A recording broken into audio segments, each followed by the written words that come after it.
Ele nem entende o esforço que teve para chegar ali, mas é aquilo que é instagramável Que ali, vende. que É a vende. imagem, né? E a imagem que vende geralmente é uma imagem, por mais que seja um corpo inalcançável, Hum, porque é bem difícil mesmo a gente conseguir um físico que eu levo pro palco natural. tá. É bem, assim, tem que ter uma genética muito absurda. Hum. Tem alguns expoentes aí do meio maromba que tem uma genética que conseguem ir natural. Mas a maioria das pessoas só conseguem chegar nesse físico de 90, 100 quilos, bem seco, através de recursos ergogênicos. Sim. Então, assim, é um shape inalcançável. Então, eu tento na minha rede social ser muito claro. Eu não minto. Isso aqui que eu tô fazendo é para competição, é extremo, não é saúde, esporte nenhum é saúde, Sim. seja a modalidade que for, o cara, quando ele é alto rendimento, ele não tá colocando a saúde dele em jogo, Hum. seja vôlei, corrida, enfim.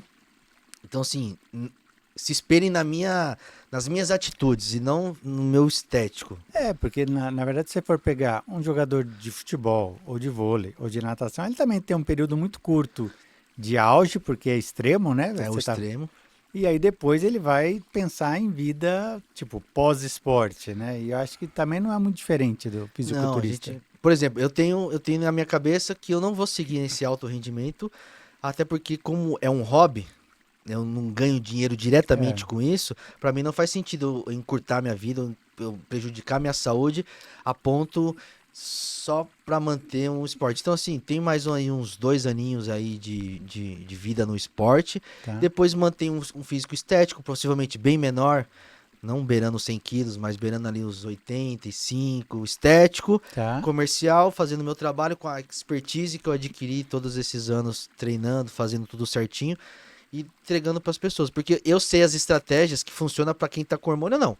Entendi. Então, a única diferença vai ser a magnitude. Se você fizer o que eu faço, você vai ter os mesmos resultados que eu, só que com magnitudes diferentes. Sim, Então, você não vai ser um cara de 100, 110 quilos seco, você vai ser um cara de 80 quilos seco, com músculo bem definido, tudo sim. esteticamente organizadinho.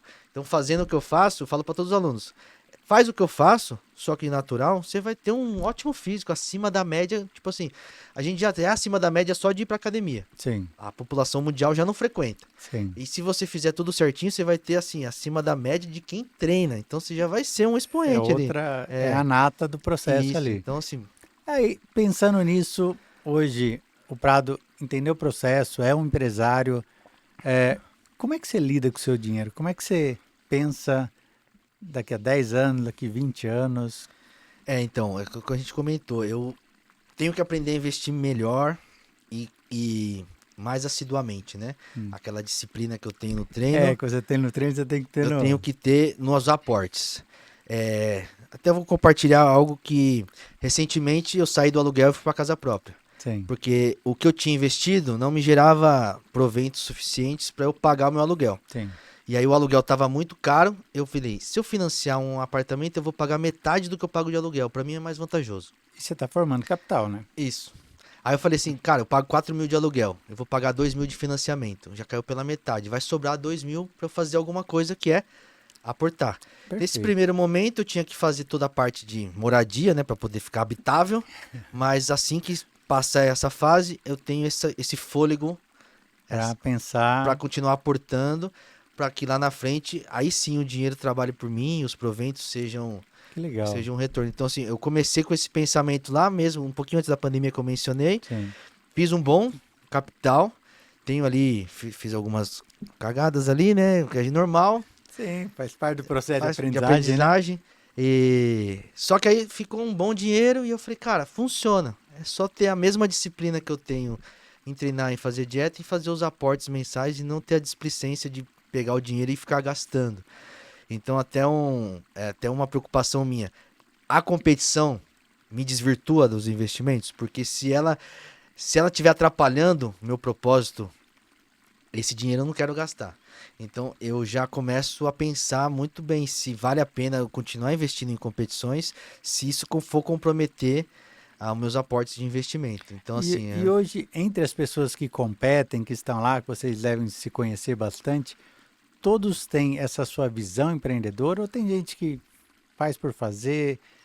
Como é que é esse mundo do fisiculturismo em termos de empreendedorismo? Cara, os players grandes, né? Eu vejo que eles fazem muito isso. Eles conseguem, porque eles têm uma remuneração de marca, eles têm um retorno de grandes redes sociais, então tem um Sim, retorno de visualizações de YouTube, geram muito dinheiro. E eu percebo pelas falas ali, pelos os depoimentos que eles estão fazendo dinheiro para fazer dinheiro e o dinheiro está fazendo mais dinheiro por eles. legal, Eu legal. percebo esses players maiores, né?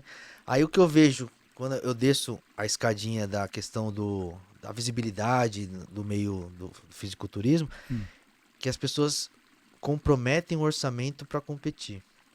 entendi. Então tem gente que vende carro para Caramba. poder comprar recurso, pagar recurso para competir. Já não é minha linha. Eu não vou comprometer o meu bem-estar, a- os meus investimentos para competir. Não faz parte. Eu sei que não tem retorno financeiro direto. Eu tenho retorno financeiro indireto, mas não compensa eu comprometer. Mas eu vejo que muita gente faz essa burrada de pegar um dinheiro. Eu vejo gente. É, comprometi o valor do aluguel pra comprar, pra inscrição, pra comprar tipo de hormônio, pra não sei o quê. E eu falo, cara, Cara, você é maluco, cara? Eu sei que é um sonho você viver igual um player grande. Um player grande, ele ah, acaba estimulando a pessoa. Dá pra viver, porque ele recebe 20 mil de marca, ele recebe não sei o que de merchan, ele recebe muita grana. E aí o cara vislumbra isso, só que assim, é igual o Neymar, né? Um expoente. quantos meninos foram para sair o É, Neymar, né? exatamente. Então, assim, no meio maromba é a mesma coisa. Quantos pra ter um Arnold? Sim. Que vive disso até hoje, assim, o maior nome. Quantos Jordan? Então, assim, eu falo, cara, a vida real não é essa. Você pode sonhar, mas sonha com o pé no chão um pouquinho. Um pé no chão e um pé sonhando, porque a conta uma hora vai chegar e você precisa sobreviver. Para a gente tentar então fechar essa história, longevidade do fisiculturista no Brasil e do profissional que é o personal. Faz um paralelo entre essas duas coisas, já que você consegue viver essas duas coisas. Eu digo que longevidade do fisiculturismo é um pouco antagônico, né? Porque é uma modalidade que reduz a sua expectativa de vida, indiscutivelmente. Quer dizer, é regra. É regra. A gente acha que. A gente tenta se iludir que não, quem tá dentro. Mas pé no chão, assim, sendo bem coerente, bem racional. Quem é do fisiculturismo e não quer se enganar, sabe que a longevidade no esporte, ela não é antagônico, essas duas palavras, Tá. fisiculturismo e longevidade. Tanto que os atletas competem até os 35, 40 anos e param, e aí os caras que param com saúde conseguem viver bem 60, 70, 80 anos. Acho que o Arnold tá com 80. E acho que 80, alguma coisa. É. Então, assim, parou no auge e aí recalculou a rota ali, questão de saúde, e teve a longevidade. Que pode ser a mesma coisa, alguém que foi sedentário até os 40 e Perfeito. mudou ali. Mudou, um cara que foi fumante, parou de fumar. Então, mas se você quer ser fisiculturista até os 70, Zero. desculpa, acho que realmente é só se você for uma curva genética de aguentar colateral absurda. Tanto que a gente não vê fisiculturista que compete da idade jovem até tem terceira idade, tem competições de terceira idade, pessoas com Sério? 50, 60 É. competindo. Mas você vê que são pessoas que treinaram a vida inteira, têm uma vida fitness e aí decidiram competir depois de velho, depois já de maduro. Então, eles são totalmente É raro diferentes. ali, né? Agora, eu acho que sim, um profissional de educação física, ele tem que pensar na longevidade dele e não tem como a gente pensar na longevidade do profissional de educação física sem pensar no online. Porque eu não quero acordar 4:30 da manhã com 50 anos para dar aula. Isso eu sempre falo para todo mundo da minha família, minha namorada. Até os 40, tudo bem eu acordar 4:30. Até já reduzi. Antigamente eu dava 11 a 10 aulas por dia. Começava às 6 e terminava às 22, 23. Hoje eu só dou aula na parte da manhã. E a meta é o online, meus investimentos me proporcionarem que eu fique cada vez mais fora presencial. Legal. Então eu tenho longevidade na profissão, mas de uma forma diferente, mais remota, que é o famoso home office. Então eu consigo Sim. cuidar de várias pessoas, promover saúde para as pessoas, só que sentado no meu computador, mandando áudio, mandando vídeo, sem precisar me deslocar de manhã cedo, transporte público, trânsito, mas mantendo ainda o que eu amo, que é a profissão, né? Que é a Legal. educação física.